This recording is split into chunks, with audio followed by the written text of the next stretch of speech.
Hello, hello, hello. I hope everyone is doing well. I'm so glad to be here with you again. I've got a very, not heavy, but a serious message, I guess. Um, and it's come in a different form. Usually I have, I get prompts, and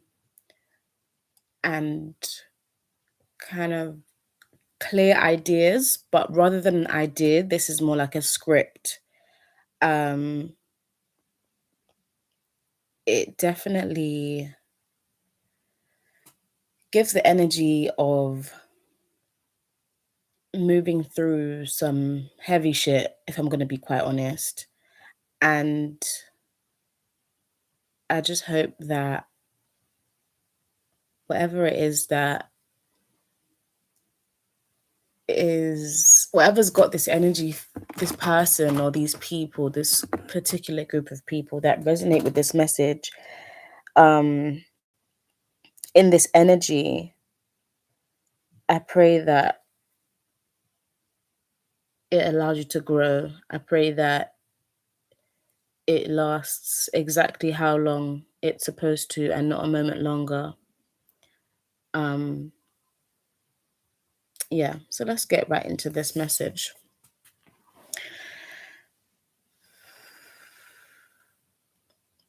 So, if someone's experiencing some severe growing pains, this could be things and situations that are out of your control. But one thing that Spirit wants you to repeat to yourself is tough times never last, tough people do. That message might not resonate for all of you, but this message is for someone who has an inner knowing that things will get better. This difficulty may have led you to some very dark and lonely places, but there is no corner too dark for the Most High's light to reach. No mountain high, no valley low. Enough to remove you from the light of life that dwells within you. A light that some call the soul or the energy of God, Goddess, Allah, Jehovah, Jesus, universe, ancestors, angels, spirit guides, higher self, whoever.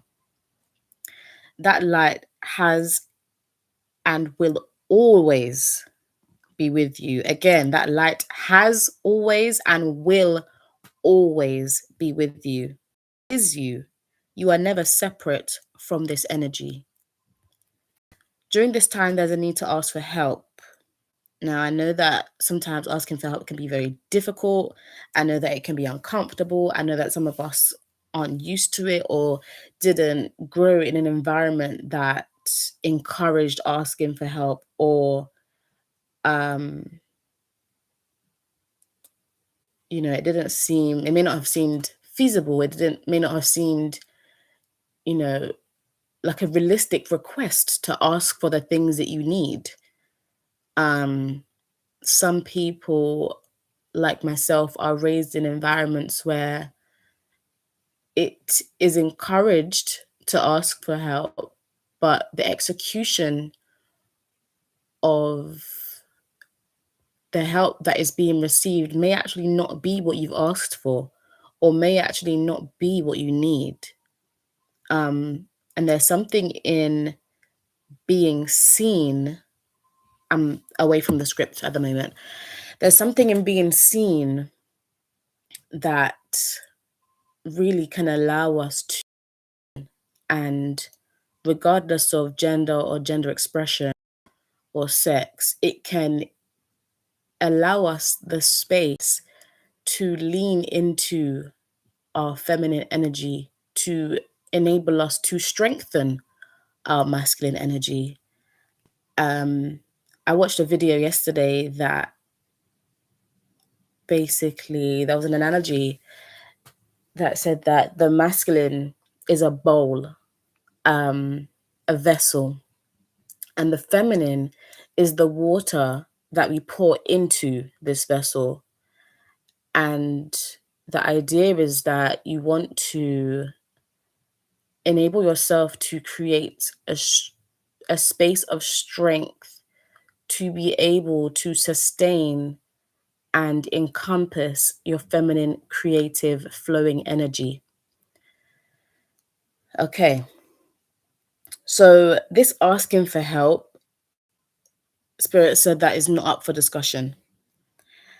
Um, and I was seeing an image of a bodybuilder and how they may get from this, slim or lean, possibly scrawny looking person, and, further down the line of their journey, that you just look at them and see just muscles stacked on top of muscles, stacked on top of muscles. And to get to that journey, I don't know of any bodybuilders that get to where they're at by only training by themselves in the comfort of their own home. Any bodybuilders that I know of, and that's not to say there are none, that's not to say there aren't any, but from my experience, what I've seen is, excuse me, confirmation.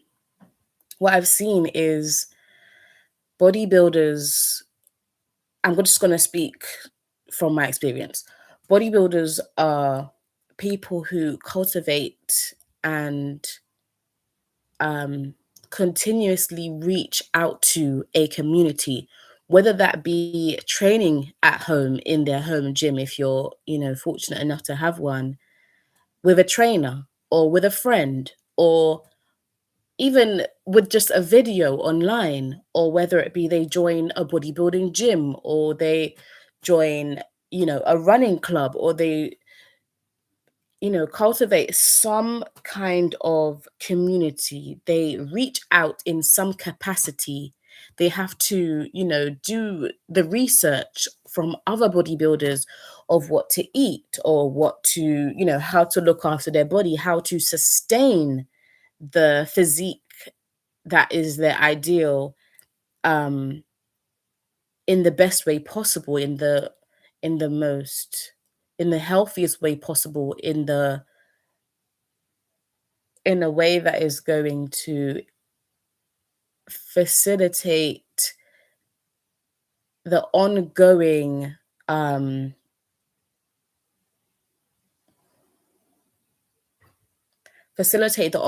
growth of their mind, body, and soul.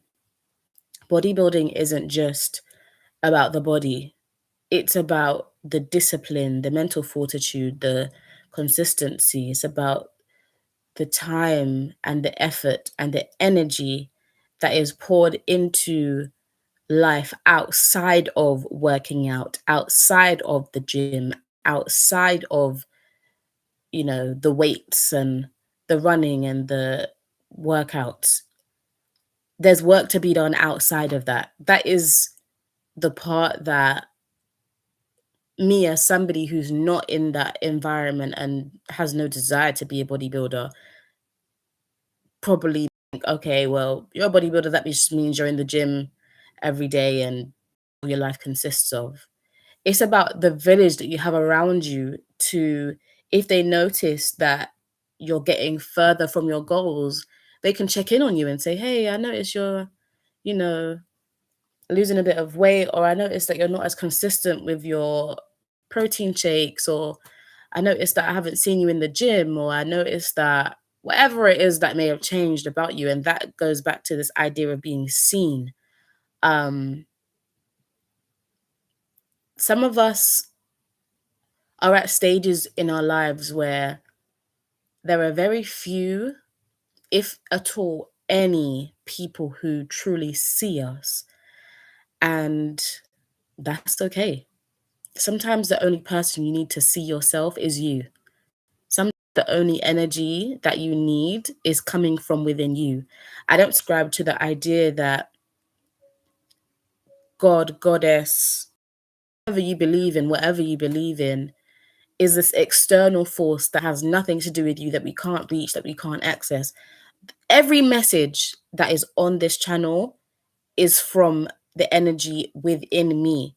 If you meet somebody who is Jamaican and you meet somebody who is Pakistan and they have a child, that child isn't only the country that they're born in. If they're born in, say, I don't know, Nigeria, that person is not only a Nigerian, that person is also Jamaican and Pakistani, because that is where they have come from.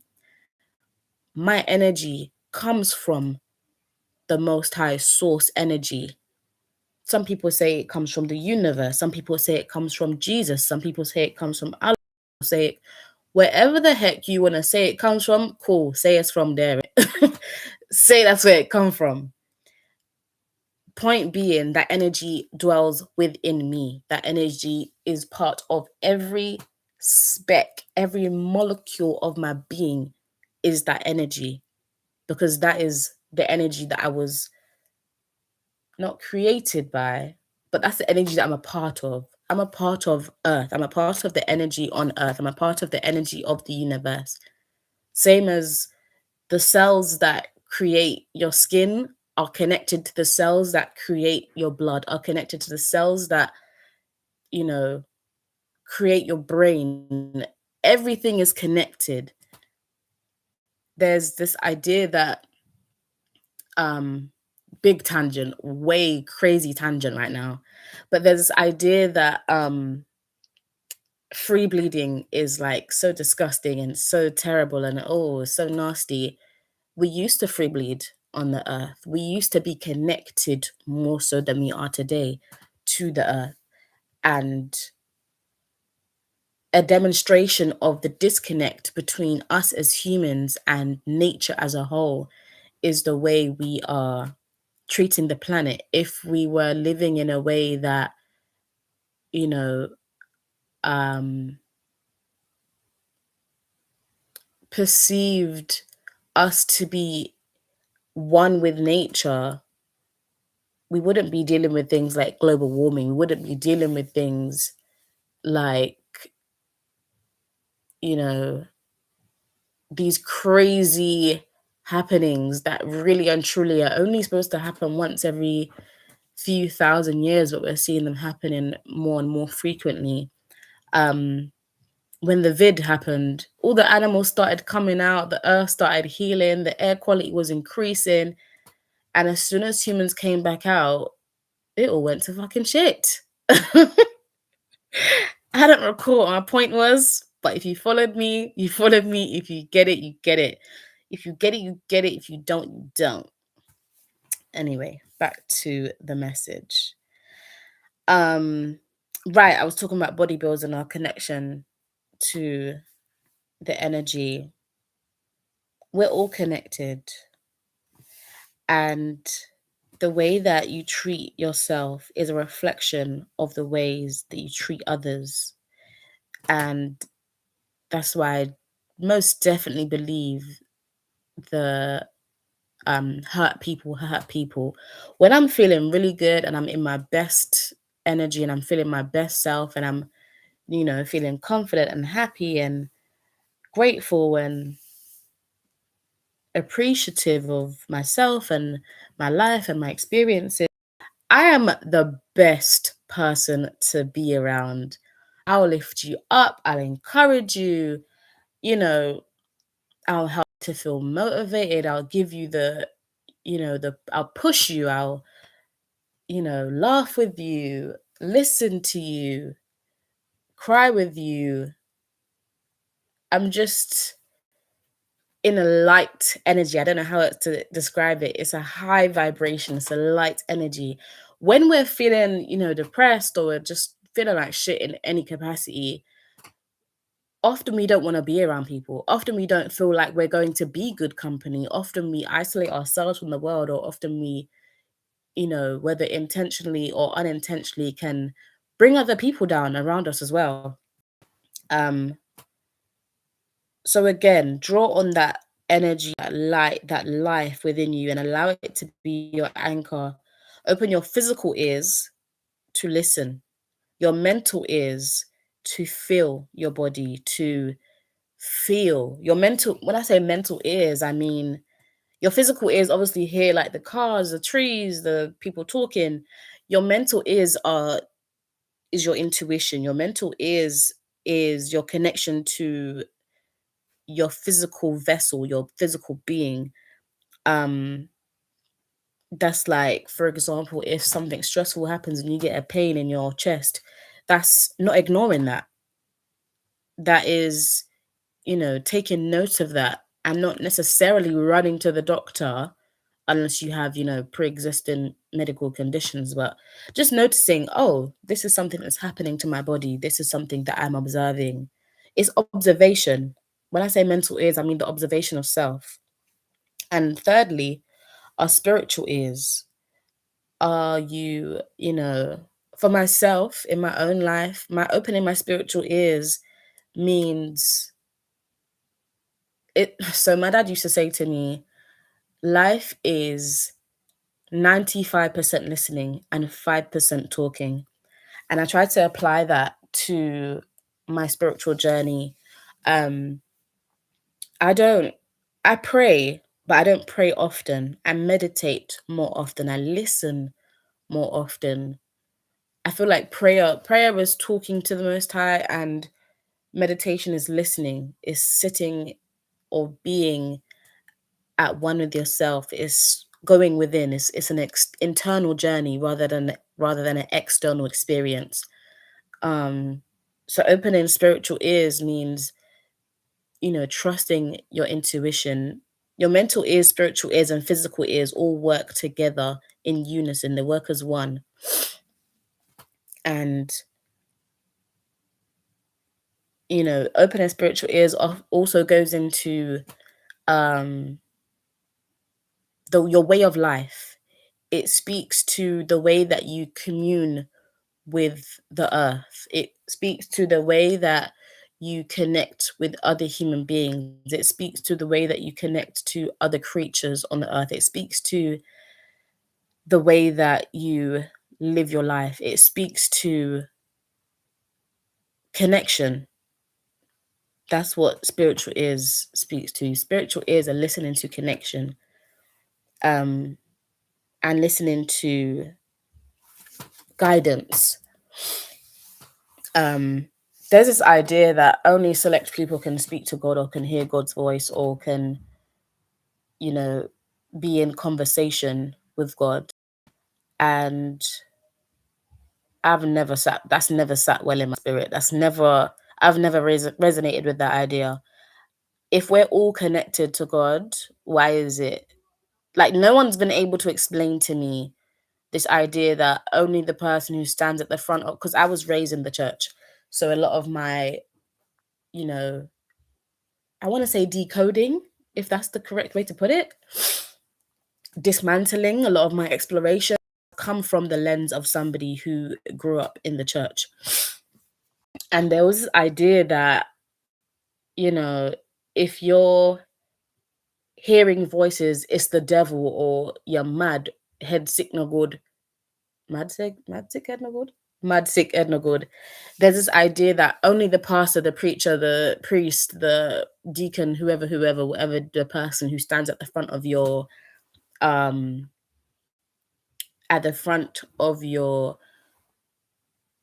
temple, church, whatever, that's the only person who can hear God's voice. That's the only person who can talk with God. That's absolutely on this channel.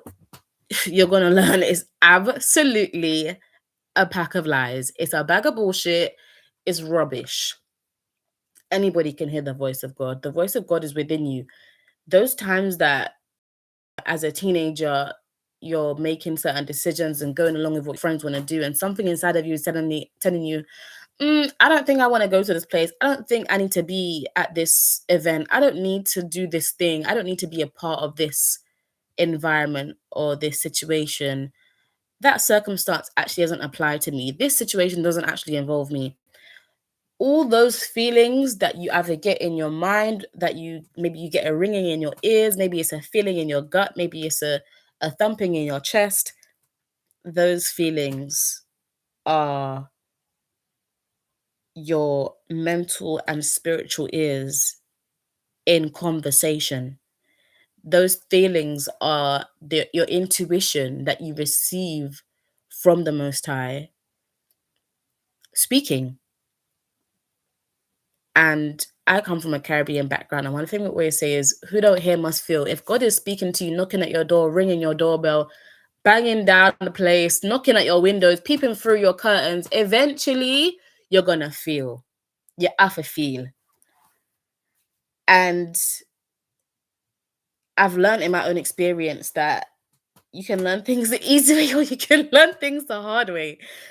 And I just try. I don't like problems. I don't like headaches. So I try to learn things the easy way, because the hard way always ends in tears. It always feels like, you know, I want to be swallowed up by the ground. I want the world to just open me up and close back up on top of me.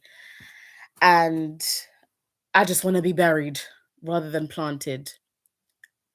And when I was going through a really hard time, I'm not sure if I mentioned this in the previous video, I was going through one of the hardest times in my life, and somebody sent me a video of a pastor doing a sermon, and the long and the short of it was that when you're planting a seed, or if you're burying something, it looks the same. It looks the very same, and it can feel the very same. But the difference in the two is a knowing. When you bury a body and when you plant a seed, you're not expecting the same outcome. There is a knowing in planting a seed that there is potential and energy within that seed to to sprout, seed sprout, yeah, to grow, to create with that energy. There's creative energy within a seed. Um, it's a transmutation of energy. It's a transformation of life. As far as I know, and I'm not a scientist, so please feel free to correct me, but as far as I know, seeds come from flowers, seeds come from trees, and it can be seen that when a flower releases its seeds or its pollen or whatever, that, okay, well, it's just gonna go on the ground, gonna get stomped on, rained on, whatever, and it's just gonna go back into the earth and be part of the soil. And to some extent, that is true. It has been, in essence, disregarded from the flower, the plant, the tree. And the difference is that that energy is going to be renewed. There's a newness. When we think about seeds, we think of the beginning of growth. Excuse me, confirmation. We think about the beginnings of cycles. And during difficult times, it can be extremely difficult to view yourself as a seed rather than a corpse. I'm so sorry to be so dark, but that's the way that it's coming through. Um, you are a seed. You are a seed. You are a seed. And while writing this script, I've gone way off script, by the way. Let's just be clear about that. While writing this script, I felt the energy of some real deep sadness. And I don't know what each and every person who's going to listen to this video, I don't know what you're going through, but trust and believe, you know,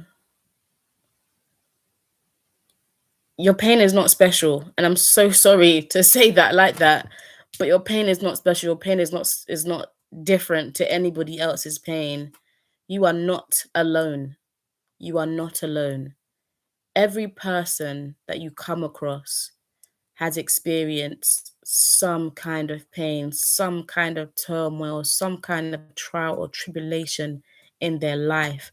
And what you can definitely say is that they are still breathing, still living, still walking around, still experiencing life. They didn't give up, because if they gave up, they wouldn't be here. They did not give up. And you also will not give up. You won't. This is not going to kill you. This is not going to kill you. There is life to be lived. There is joy to be had. There are good times waiting for you. Just be patient. And I hate that phrase. Oh my gosh, I hate that phrase so much. Just be patient. Just be patient. Time is... First of all, time ain't real. Okay? Let's just get that out there. Time is not real. But one thing that this imaginary thing called time is a healer. Things take time to heal. A seed takes time to break open. Not to be broken, but to allow a sprout to emerge. Allow yourself to be planted and not buried. This situation is not burying you. It is planting you. It is planting you. Observe the feelings. Honor your emotions. Honor the feelings within your body. Cry if you need to. Be held if you need to. Ask for help if you need to. You do need to. Whoever's resonating with this message, you need to ask for help. You need to ask for help. I don't care what environment you grew up in. I don't care what you were encouraged to believe as you were being raised. I don't give a heck. You need to ask for help. And if you are not able, for whatever reason, to ask for help, go within. And feel whatever it is that you need to feel. One thing that I've noticed about myself is that sometimes when I'm really going through it, I try to avoid the feelings, but that just prolongs the healing journey. That just prolongs the getting over it portion. And it just is not helpful for me personally. I don't know about you, but I know about me. And it's just not helpful. If you experience something, if you break your leg, you're not going to be walking around and, acting like everything's fine. You're going to give yourself a moment to heal. You're going to give yourself a moment for your bones to get back to the position they're meant to be in. You're going to, take the time that it takes for the journey to reach the hospital. You're not going to click your fingers and say, oh, well, I'm not at the hospital immediately, so what? No. We're not doing that. Give yourself a moment. Grace, I'm hearing compassion. I'm hearing patience. I'm hearing love. I'm hearing honesty. These are all the things that you need right now. And if there isn't anybody else to give it to you, give it to yourself. Now, what does that look like? From first-hand experience, I can tell you it is uncomfortable. Okay? It is uncomfortable. It is incredibly uncomfortable. And in my own, I noticed that the voices I was hearing in my mind that were telling me you're not doing enough, you're being lazy, or why is this taking you so long, or you should be over this by now, or you're wasting time, and all of the unloving, critical messages were not my own voice. They were not my internal voice. They were the voices of people who I had been in contact with, whether that be family, whether that be friends. And it's all well and good knowing that when people are saying these things to you, they're not meaning it from a place of malice or hatred. They're trying to encourage you in the best way that they know how. that does also not mean that it is what's best for you. Sometimes you need compassion. Sometimes if you can't mop the floor right now, no one is going to die if that floor stays dirty for another couple of hours, for another couple of days. No one's going to die. I'm not being funny, but it's not going to kill you. It is not going to kill you. It's not going to kill anybody. You will be okay if you don't put that laundry away immediately as soon as it comes out of the washing machine or the dryer or whatever. It's going to be okay. It's going to be okay if you don't, you know, pick up those toys right this moment. It's going to be okay.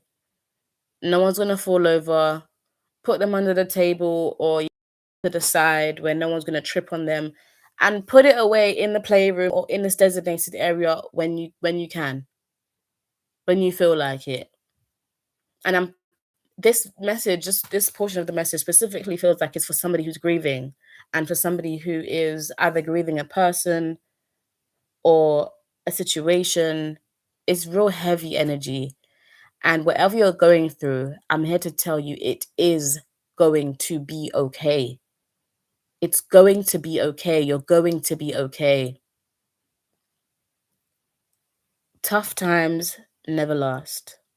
Tough people do. Okay. So back to the script.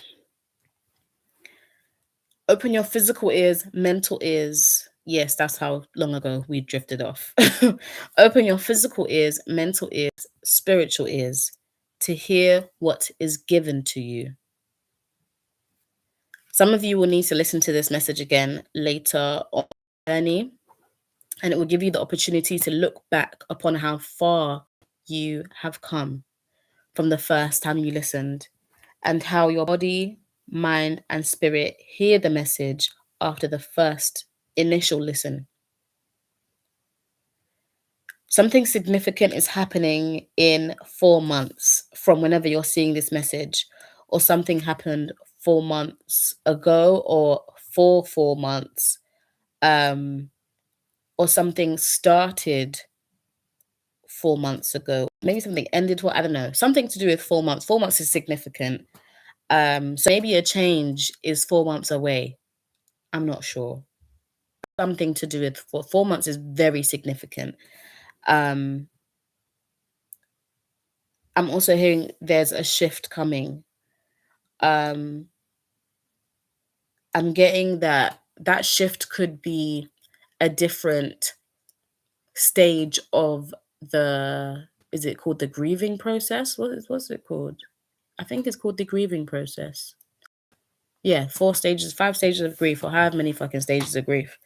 Maybe it's a shift in your journey, in your grief journey. Maybe it's, a big life change happening. Maybe you're moving or having a baby, or I don't know, something about 4 months. Or maybe 4 months ago is when this difficult period started, or maybe 4 months ago is when you felt the shift to coming into closing this chapter, or healing the hurt, or concluding that season. 4 months is very significant for whoever resonates with this video. Sorry,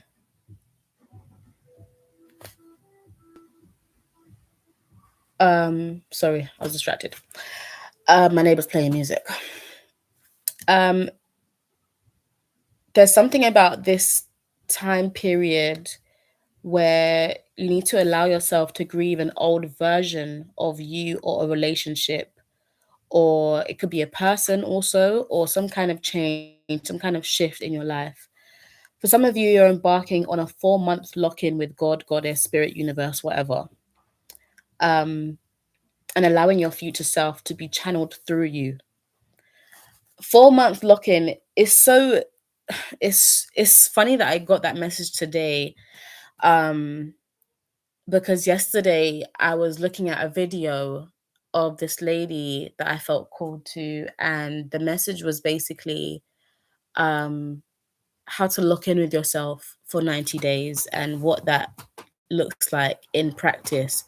And I don't often do this, but again, I felt called. I think I made like 3 pages of notes on that video. And without even thinking about it, on the same day that I saw the video, I started to implement those steps. Um, I feel called to share that with you, actually.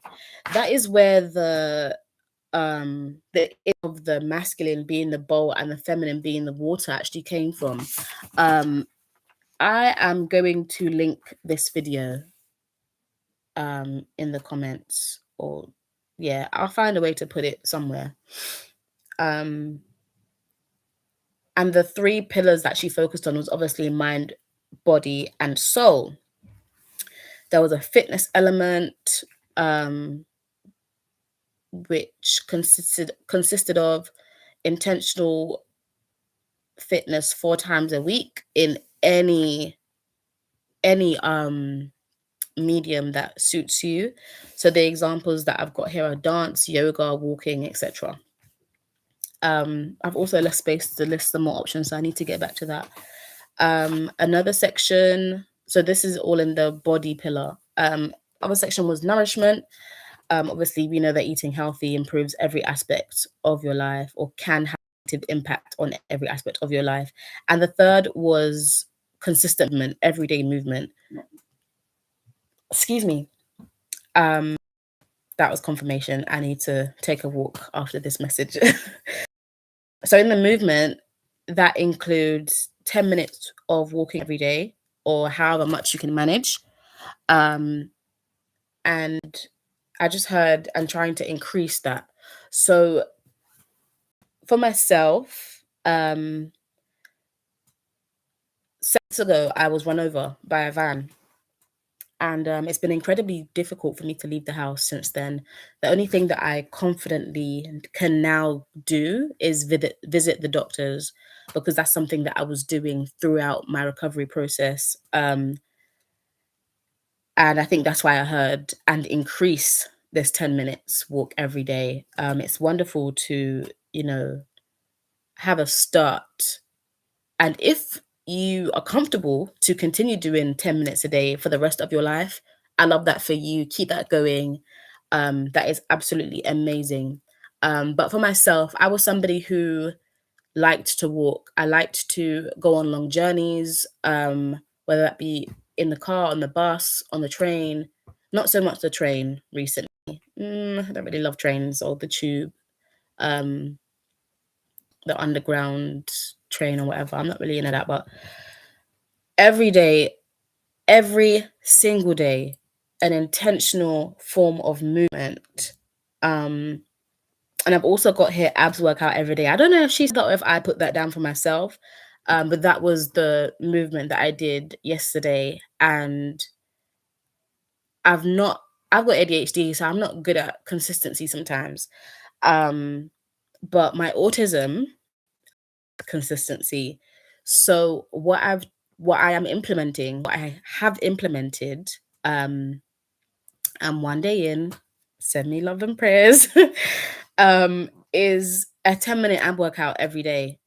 So I often don't sleep very well, and it's difficult for me to get into my sleep. So doing an ab workout while I'm in bed,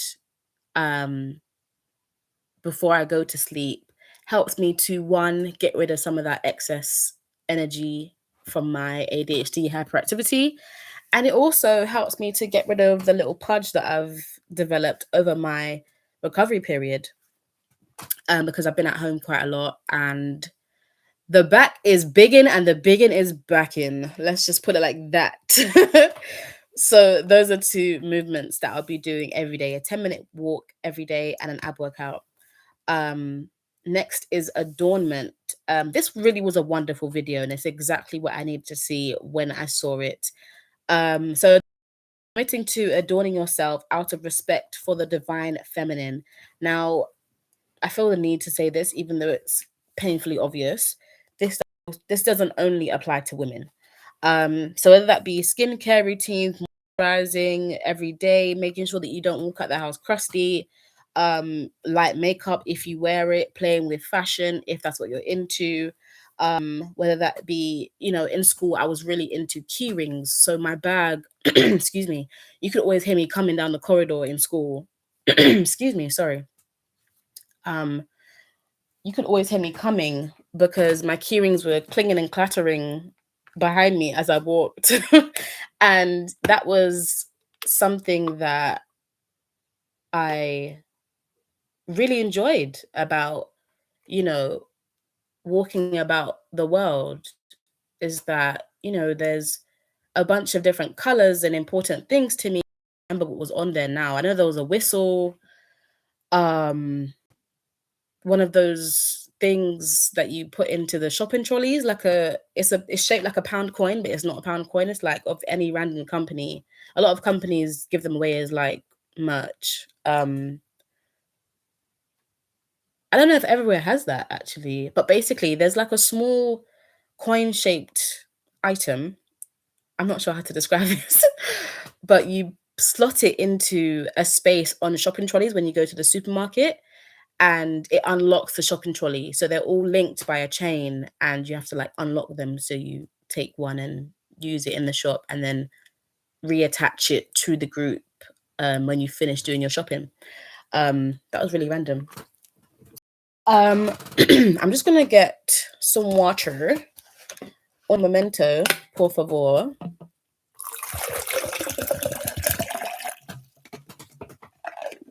Okay.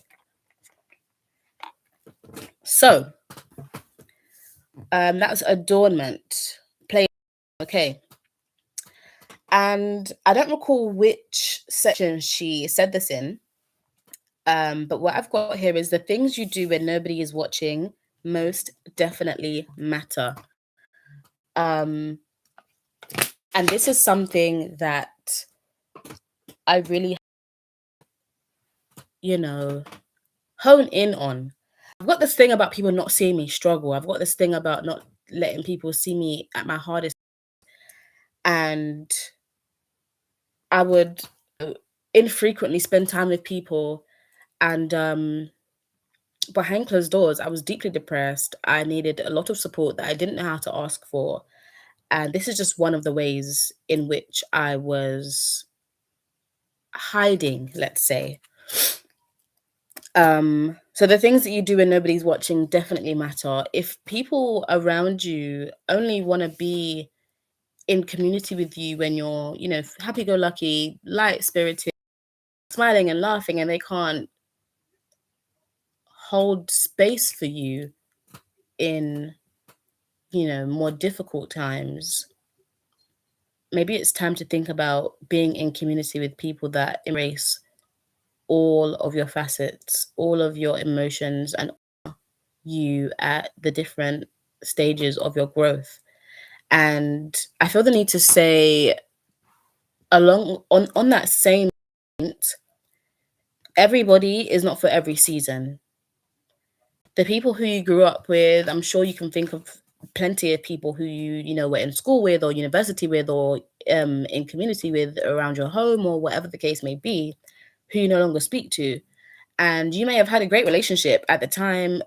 You've either grown apart or, moved city or country, or whatever reason you're just no longer in community, and you don't hold any ill will to that person. That person holds no ill will towards you. You're just no longer in a season when you're connected with that person. And sometimes those people come back and sometimes they don't. But everybody is not for every season. And the things that keep you bound, important to take note of that. Excuse me. I'm so sorry. Let me get some water. So at a period in my life, I was deeply depressed and I was connecting with people who reflected the level of respect that I put on myself. And let's just say these were not people who were aligned in my journey going forward. But at that time, those are the energies that I was settling for. Yeah, that feels appropriate. I'm trying not to be mean because they're not horrible people. They're just not the people that I wish to connect with now, and they actually weren't serving me at the time that I was connected to them. So that is for somebody. So now we're onto the mind section, and is basically focusing on your self talk, um, moving from victimhood mentality to an ownership mentality, and being, what's that word? It's an R word. Responsible for your own actions, for the way that you show up for yourself and others and in the world in general. Um, and rather than thinking, why is this happening to me? Moving into a mindset of, what is this trying to teach me? And the self talk, the tone, excuse me again, the tone, that message was for somebody.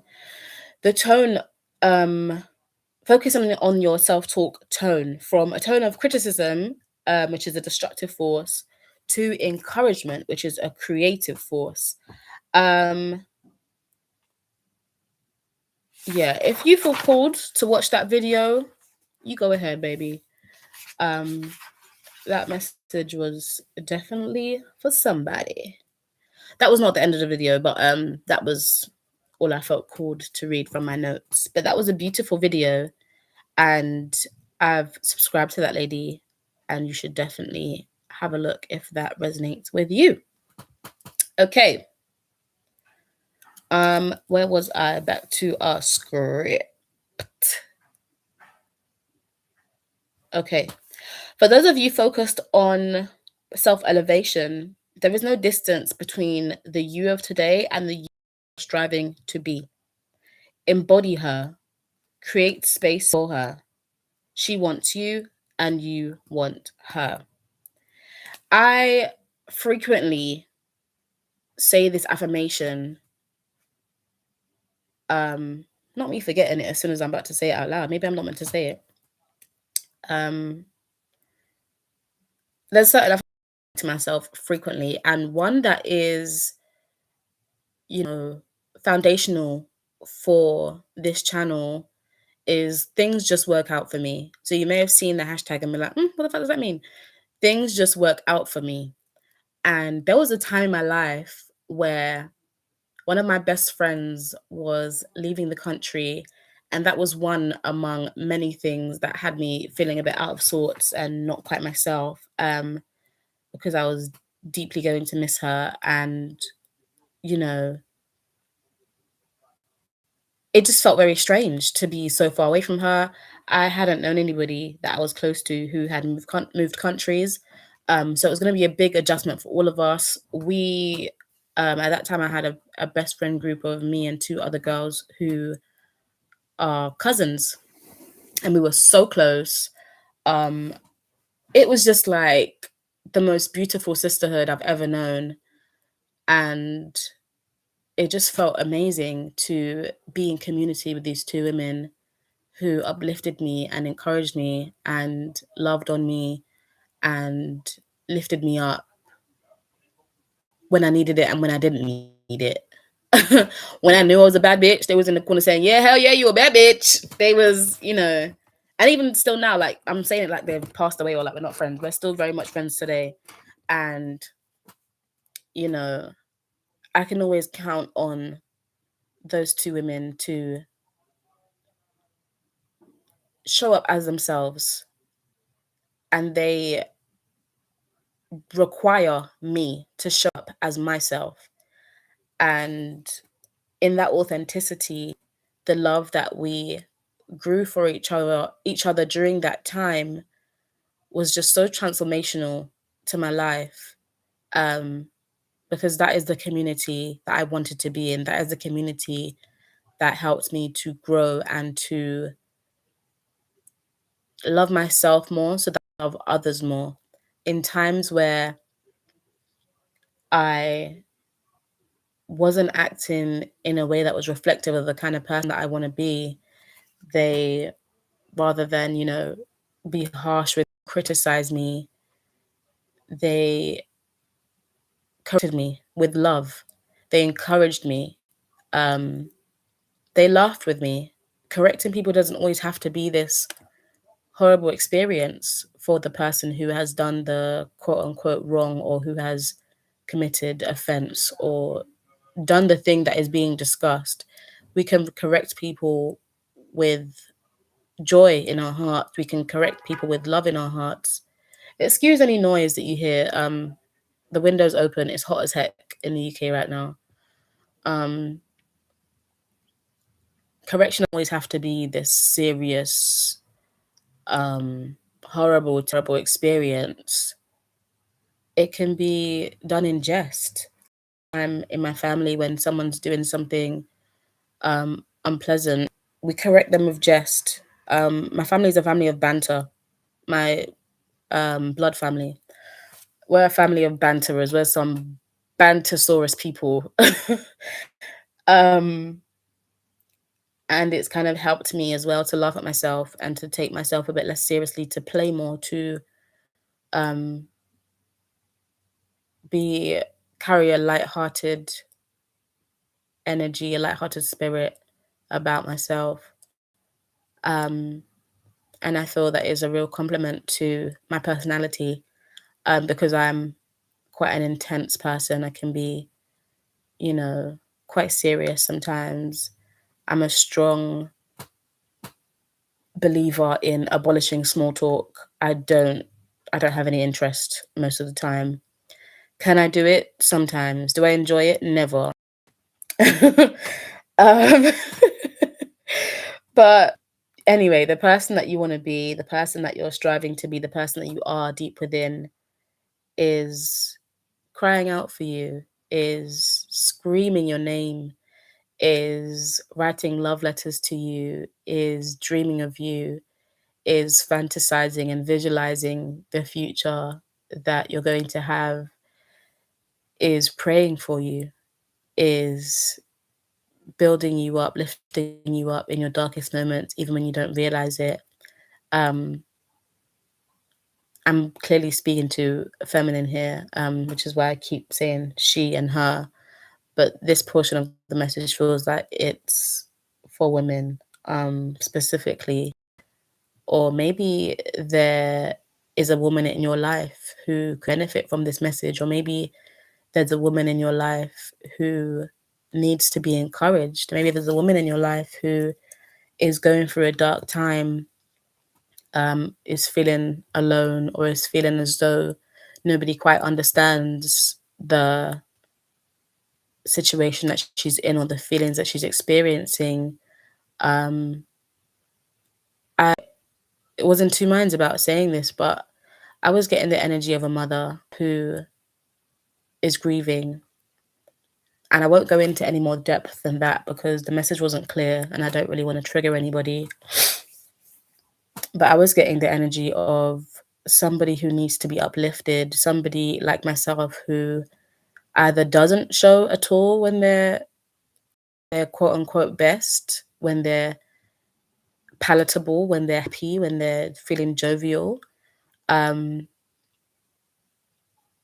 yeah, I'm getting the energy of somebody who hides their sadness, who hides their less desirable emotions, let's say.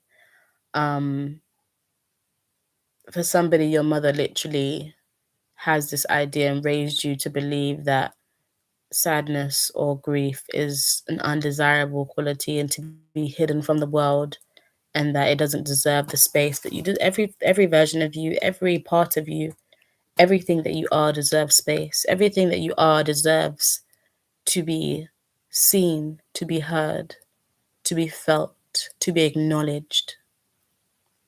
And I deeply resonate with this message. Sometimes it feels as though there are parts of me that I need to hide. And I actually had a life coach last year who I'm still in contact with and who occasionally checks up on me and, uplifts me.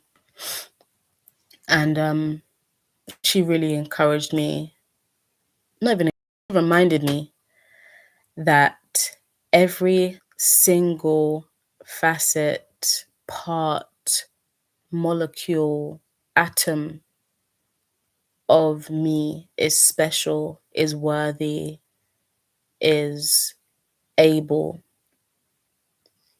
There is potential in my cells, the same way that a seed has potential. And we're going back to this idea of being planted and not buried. Every part of the seed is with energy of creation and potential, and that energy dwells within us all, every single of us. If it's in nature, it's in us. We're not separate from nature. We are one with nature. We are part of nature, actually. Let me correct myself. We're a part of nature, but I don't feel as though most of us are living in a way that reflects us being one with nature. But I definitely believe that collective is moving in that direction. I want to hold the hands of the mothers. There is no formula to being supermom, quote unquote, whatever the fuck that looks like. All children need is consistent adults who can pour into them, even if you're overwhelmed or tired or whatever the circumstance. There is a reason that they say it takes a village. That's confirmation. Someone's not speaking up about what they need, whether it be because they don't know how or they don't know who to turn to. Someone's holding things in, they're not speaking. My throat chakra feels barren, I want to say. It feels like there's nothing there, as though everything is being taken from it. Someone feels like something has been taken from them. Confirmation. Someone feels as though something has been taken from them, something that the very person that they are. And if you're grieving, I just want to say that I'm sending you so much love. I'm sending you the capacity. The capacity. I'm sending you energy of transformation. I'm sending you the energy of healing. I'm sending you so much love.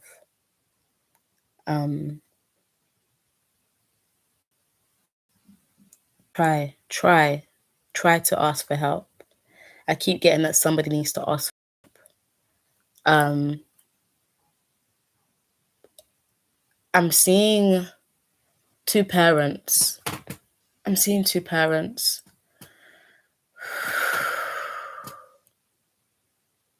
I'm seeing two parents in very heavy energy, and they're holding one another. Allow someone to hold you. Allow someone to hold you. Whether that be an uncle, a friend, a sibling, a grandfather, a leader of some sort, a healthcare professional. Allow yourself to break down in their arms if need be. There is absolutely nothing to be ashamed of, is what I'm hearing. There's no shame in this game. This is not something that anybody should be going through by themselves. And it's going through it alone is hindering you. And if the only person that you can turn to is... So the way that I view things is that within us, we have our child self, our present self, our higher self. And if the only person you can turn to is your higher self, or, goddess, universe, or whatever that dwells within you, the energy of creation that dwells within you, lean into that. Create something. If you're hurting, create something. Create a visualization of good memory, reminisce upon good times. And for those of you who are grieving a relationship, remembering the good times does not mean going back. Let's be very clear about that. If you left an unhealthy relationship, remembering the fact that there were times does not mean that you need to go back because you left for a reason. I'm not getting a situation where, there was it's not giving the stroke a camel's back kind of energy. It's giving something very significant happened. There was a tower, there was a confirmation. I'm hearing the word painstaking. It was painstakingly difficult to get through this. I don't feel you're completely over it yet. I feel as though you're transmuting those unpleasant feelings, the feelings that you try to avoid.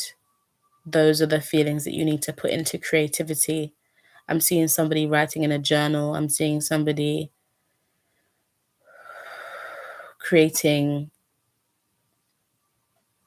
a post on social media specifically celebrate.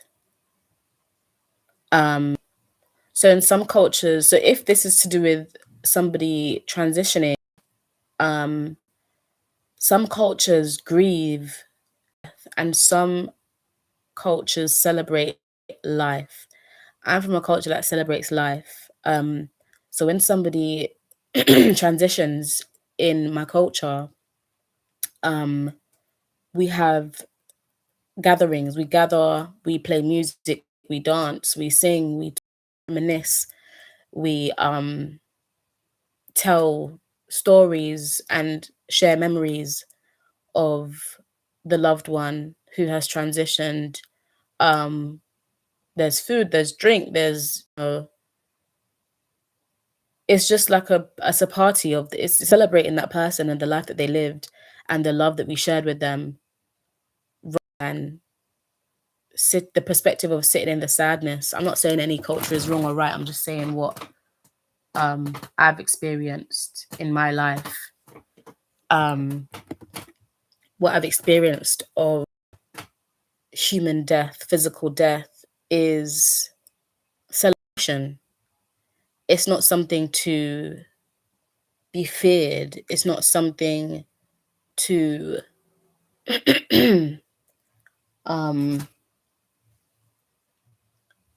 sit on your. Obviously, grief is not. It doesn't feel good. Mourning doesn't feel good, but feelings are multifaceted. Situations are multifaceted. You can simultaneously grieve the loss of somebody in the physical 3D realm and celebrate the love, the time, and the energy and the words that you shared. Two things can be true at one time, as my good friend would say. It's your responsibility. As a mother, it's your responsibility to look after yourself. And if you have the availability to allow others to look after you in whatever way that looks like, everybody's different. So that's going to resonate differently for different people.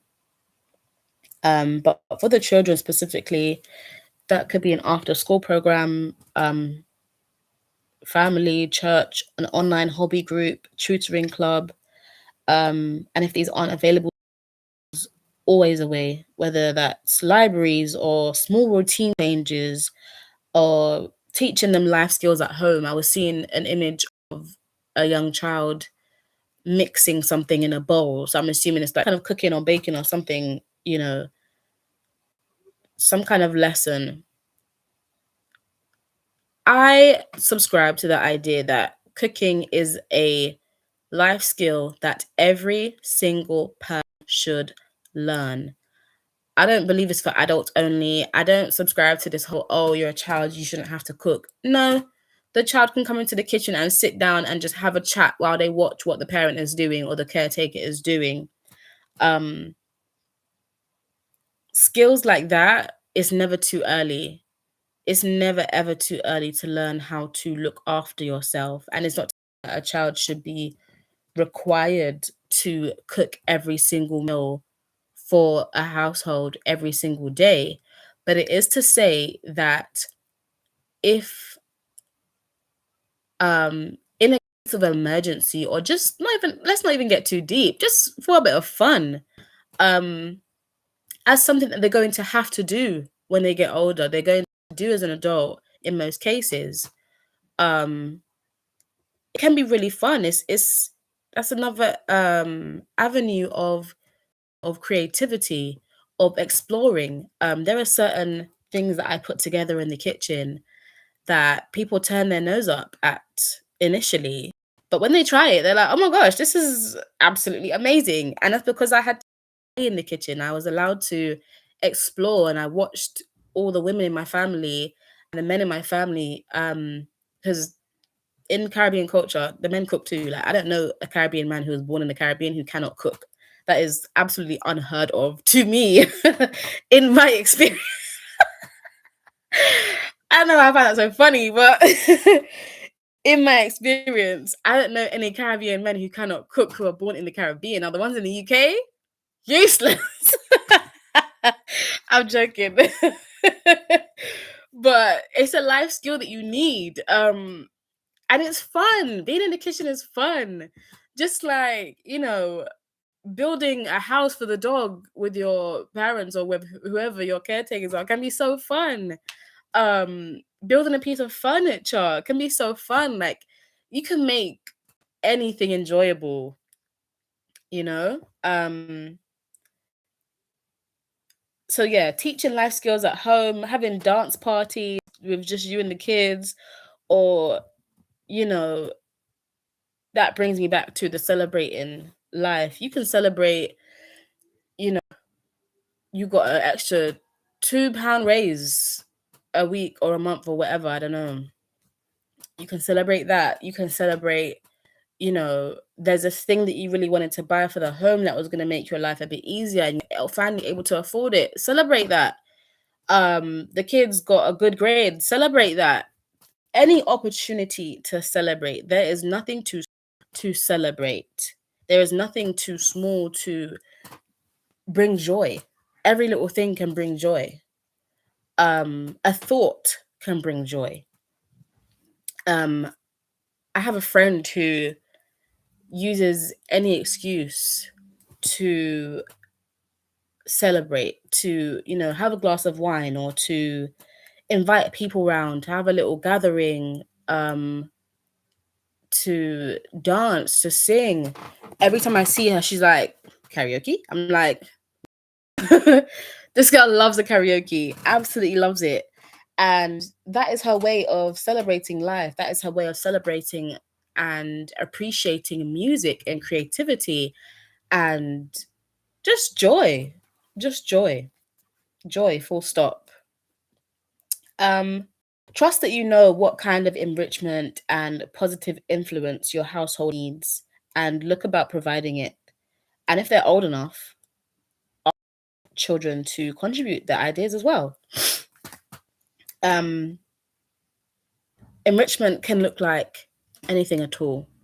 Self love, I don't know why I'm getting this, but self love can look like anything at all. Self love can look like taking a bubble bath. Self love can look like going no contact who's toxic for you. Self love can look like blocking somebody who goes against your boundaries, doesn't honor your boundaries, or doesn't respect, sorry. You need to honor them, they need to respect them. Self love can look like decluttering your home. Self love like doing something that you enjoy, whether it be I like to write lyrics and poetry. So that is what some of my self love looks like. Self love can look like emptying your laundry hamper and having no dirty laundry for however long you can keep that. But maybe every week you make sure, or the month you make sure that the laundry hamper is completely empty, and that is your home refresh self love practice. Self love can look like clearing out your handbags. Self love can look like cleaning your trainers. Self love can look like laying silently and just breathing. Self love can look like buying yourself a weighted blanket. So for me, I bought my weighted blanket because I was struggling with my sleep. And I've heard a lot of people with autism say that sleeping with a weighted blanket really helps them with their anxiety throughout the day and helps them to have better sleep. And I hadn't been using my weighted blanket for a few days because, like I said before, it's been hot as heck in the UK. And it's um it's a cool blanket, but I think they just said the word cooling for marketing. What was the word I just was gonna say? I can't think of the word now. For the marketing. So yeah, I haven't been sleeping with it because it's been too hot. And last night I slept with it, and I shit you not, it was the best sleep I've had in the past 7 days. Honestly, honestly, I didn't even remember sleep could feel like that. For the past few days, I would go to sleep really late and I'd sleep for like 12 hours because every time I woke up, I just didn't feel like I was truly rested. And with my weighted blanket, I again woke up, went back to sleep. But when I woke up again, an hour had passed. After that extra hour of sleep, I felt completely rested and I had energy to even record this video. And I just feel really good. I'm in a great mood. I feel like I've got energy. I feel um, you know, fulfilled. So maybe part of your self-love looks like getting a good night's sleep and giving yourself the opportunity to implement things into your life and into your routine that fix problems for you. So, like I said, a problem that I was having was with my sleep. So, to fix that problem, I got a weighted blanket. Maybe you don't feel relaxed in your home. So, maybe to fix that problem, you can throw a few things away or give some things to charity or, you know, do a swap with some family and friends. Um, or just give things away, just in general, just give them away to whoever. Or the things that are really ratty and tatty, throw them out. Or the things that, were gifts of people that in relationship with that no longer serve you, get rid of them or sell them or I don't know. Whatever floats your boat. Whatever's for you, you do that shit. I support you. As long as you are focused on your own journey, you are focused on your own growth, you are focused on your own I want to say happiness, but sometimes happiness feels out of reach. But just pocket joy. Let's say pockets of joy. Um, I feel pocket joy when I spend time with my cats. Feel pockets of joy when I'm thirsty, like right now. And I have some refreshing iced tea or water. Um, Pockets of joy are in everything. You can find joy anywhere. Joy is never far out of reach. If you are grieving, pockets of joy could just be sitting quietly with yourself and remembering happy memories that you had with that person.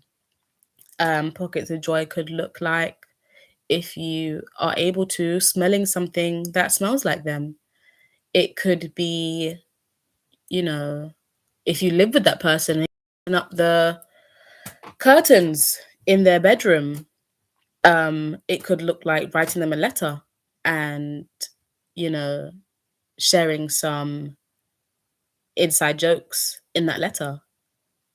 And for some of you to be able to release to transmute the energy.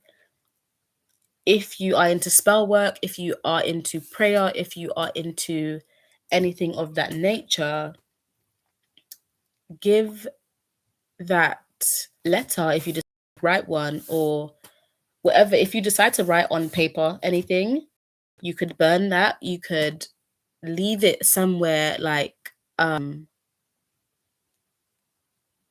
seeing an envelope. I'm seeing an envelope being posted. That I've never thought of that before. Yeah, you could do that. I don't know. Actually, nah, I don't know if. Anyway, use your discernment. I don't know if that's illegal. I don't know. Something about that seems like it could be a problem here in the UK, but I don't know. We got a problem with everything. Everything's a fucking problem in the UK. I'm seeing that because that sounds like an intimate thing to do. Maybe it would be best to. I think that's why my initial I initially felt called to suggest that that letter is burnt, because if it's a private letter, if it's something, very close to your heart, you're not really going to want other people to read it. So maybe put it somewhere that is private. That feels like the best course of action. Put it somewhere private, burn it, do whatever it is that you feel like you need to do with it. If it is something positive, and I feel like I need to be very clear and specific here, if it is something positive, if it is somebody who did not cause you harm or heartache, if it was a relationship that served you and that brought you joy, that was aligned for the future energy that you are trying to bring into your life. Sorry, I was trying to. I'm channeling as I'm speaking and it's like coming quite slowly. Then you can put it under your pillow. So one of the examples of this that I've done recently is I wrote myself a love letter and I put it under my pillow. And slowly but surely, I think that is what started this journey for me. I shit you not. I started writing myself love letters. I started, practicing gratitude more frequently. I started communing with the Most High more frequently. I started to clean my altar. I was just very intentional. I've been very intentional recently with my spiritual journey, and I feel like that is what has led me to releasing these messages for you guys. Because this has been on my heart for quite a while. I'll be real with you. It's been on my heart for quite a while. And I always, there was something within me that was telling me, this is a bit strange, or how do you know that, you're equipped to advise others on their spiritual journey, or how that you're really getting messages from God, or how do you know that, all this doubt, all this like negative self-talk. I was very critical of myself. I was second guessing myself. I was, feeding again into those voices of the people who resonate more deeply in those energies of doubt and self-disbelief and criticism. And I don't want to say the word negativity, but that's what's coming to mind. Negativity, rather than those who would lift me up and say, "Do you know what, that thing that you said to me, it really resonated with me and I took it on board and it really helped me. And I really admire the way that, you honor yourself and, you encourage people to respect themselves," and all these other great, wonderful things that people would say about me. I wasn't taking those on board too much. I was taking on board the negative things. And when I finally sat with myself and truly poured in the love to myself that I pour into others, and, did that in the form of a love letter and signed it and, decorated it with hearts and stars and all the things that I attribute to myself and my energy and put it under my pillow, I genuinely started to feel differently about myself, and I genuinely to deepen the relationship that I have with myself. So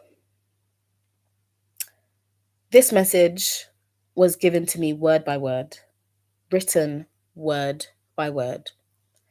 That is how much the Most High doesn't play about you.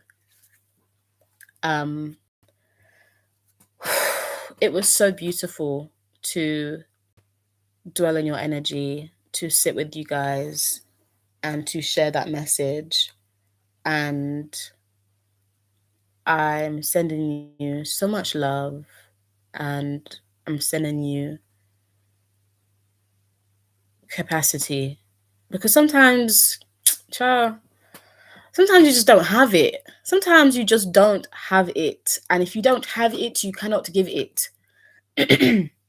Excuse me. Yeah, confirmation. I'll be real with you. Right now, I don't have it, but I have it for you guys. I have it selectively. Oh, yes. I don't have it to spread thin and give out willy nilly. Willy nilly? Willy nilly. Just anyhow, anyhow. I don't have it to give frivolously. My energy is expensive. I have it to give to you. I have it to give to myself. And I have it to pour into the cups of those who pour into me. Those are the places for which I have it. Outside of that, I will not have it. I do not have it. I do not wish to have it. It's not necessary for me to have it. And on that note, I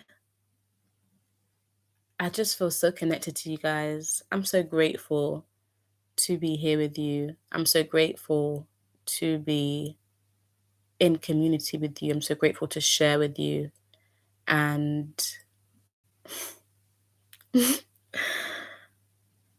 I'm seeing 1, 2, 2, 2, 3. And my special numbers are 2, 2, 2. And seeing chronological numbers like that speak to a journey of ascension. It speaks to growth. It speaks to movement. And what's significant in that number that I just saw was the 222. The triple two in that number, because it was, again, I just saw 1, 2, 3, 0. It speaks to a journey, and the triple speaks to trudging along, like getting through, like working through it in the mud, like really working through this journey to get to the 3. And the 3s are not the end. 3s do not signify endings. 3s for me speak to community. 3s for me speak to moving on up, getting on up. If either of those songs speak to you, go and listen to them. Moving on up, getting on up. Yeah.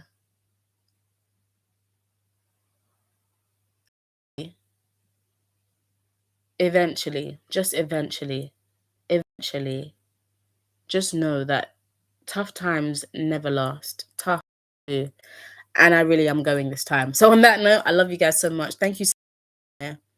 And if you're just waking up, I hope you have, excuse me. If you're just rising, I hope you have a wonderful day. And if you're going to sleep very soon or in the near future, sweet dreams, my darlings. Take care of yourselves.